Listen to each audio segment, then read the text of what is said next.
The knock came at 0300 hours, sharp and desperate against the reinforced steel of Marcus Chen's habitat module. Out here on Kepler 442b, 3 months into a solo geological survey mission, visitors were impossible. The nearest colony was 200 kilometers away, and his scanner showed no registered vehicles within range. Marcus grabbed his sidearm and approached the airlock camera. What he saw made him freeze. A child stood outside, or something childlike. She couldn't have been more than 4 feet tall, with skin that shimmered like oil on water, shifting between deep purples and blues. Her eyes were too large, too luminous, filled with tears that caught the habitat's external lights like liquid silver. She wore what looked like tattered cloth, inadequate for Kepler 442b's harsh night temperatures. She raised one trembling hand and knocked again. Her mouth moved, and the universal translator in his comm unit crackled to life. Please help. My mother is dying. Every protocol Marcus had learned screamed at him to report this to Colonial Command first. Unknown xenospecies, possible contamination risk, potential security threat. But those eyes, there was something universal in that desperate plea that transcended species. He cycled the airlock.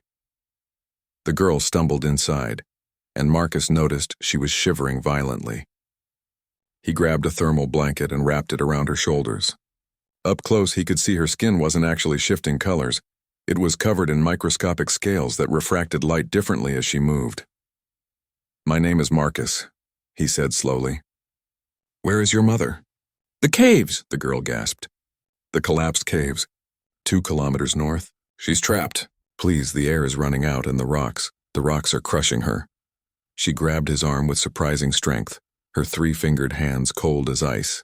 They said humans could do anything. They said humans never give up. They said humans save everyone.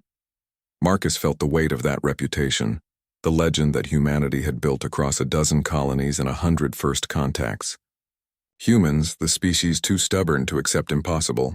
Humans who had somehow clawed their way from a single planet to the stars through nothing but persistence and refusal to quit.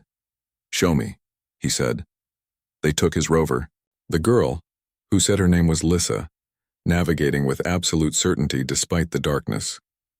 Marcus armed himself with everything he had: plasma cutters, emergency medical supplies, structural support beams, and the portable scanner that could map through solid rock. The cave entrance was a jagged wound in the hillside, half collapsed. Marcus's scanner showed a void 30 meters down, partially blocked. And in that void, a faint heat signature. She's alive, Marcus confirmed, and Lissa sobbed with relief. But the situation was dire. The cave system was unstable, aftershocks still rumbling through the ground. One wrong move and the entire thing could come down. Colonial Command would tell him to wait for the rescue team, to not risk human life for an unknown alien. Marcus looked at Lissa's desperate face and made his choice. Stay here, he ordered, handing her an emergency beacon. If anything happens to me, press this. Help will come. He descended into darkness. The cave was a nightmare of sharp rocks and narrow passages.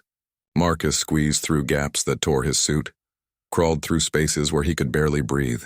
His scanner guided him, showing the way forward even as the walls groaned ominously around him.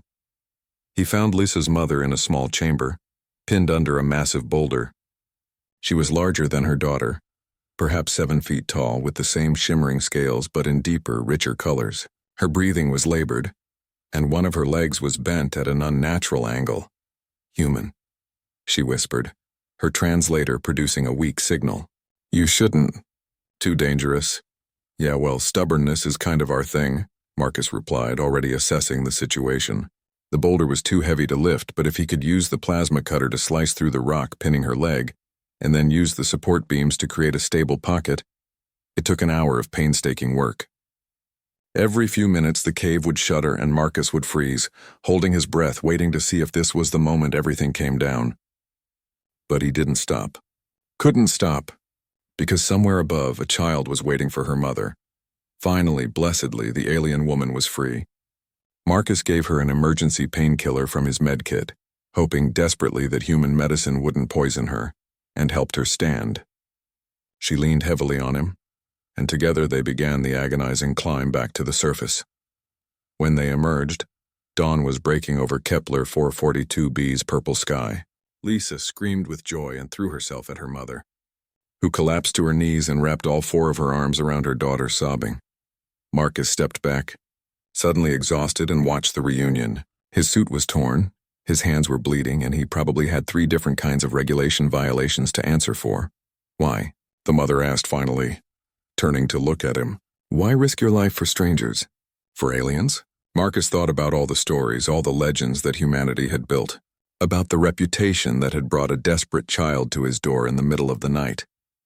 He thought about what it meant to be human, not the technology or the weapons or the starships, but the simple, stubborn refusal to let someone suffer when you could help.